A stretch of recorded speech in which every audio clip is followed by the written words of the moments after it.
Aku rasa dalam banyak-banyak yang tu aku rasa ini yang paling terbaik dia ni. Hati dah. Saya rasakan produk ni memang bagus dah. Kenapa? Sebab apa? Kita dah tua, dah lembik tengok dah tegap dah. Pakai hand soap ni tegak. Ya. Mak tahu tak ni hand soap siapa? Mata Hamid dia. Fatah dengan Amira. Oh Amira. Aku lama dah tak jumpa Amira dengan Mata Hamid ni tau. Macam mana? Langsung dia tak kontak-kontak yang ni yang Mak Semar ni angin macam ni. Okay, sekarang komenkan. Bagus tak dia punya ni? Sarung tangan. Tentang dia ni memang bagus. Yang tak bagus si Mata Hamid tu dengan Amira tu. Ini apa? Sebab dia tak pecah telefon aku langsung. Nak buang apa telefon mak? Tanyalah khabar waktu sihat ke tidak tu. Okey. Itu betul-betul mak setuju. Lagi? Bagus ni nampak. Tapi memang benda ni lembut ya. Lembut. Dia tak melorot mak. Dia tak jatuh-jatuh. Dia ikut je tangan. Tangan pun nampak slim.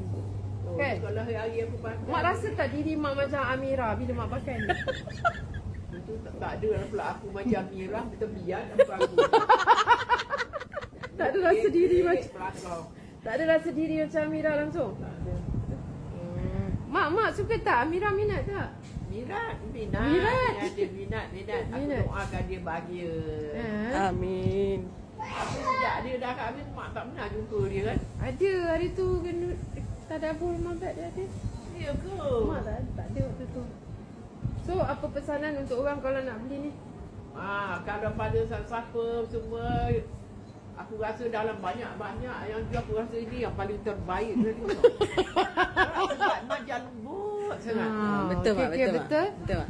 Pesanan untuk Amira dengan Patah tak? Amira Patah, Mak Semah doakan kebahagiaan. Amin. Amin. Tambah sihat lagi. Amin. Diberikan keberkatan rezeki yang Amin. melimpah-limpah ruah. Amin. Amin. Jodohnya berpanjangan dari dunia sampai ke akhirat. Ya. Amin.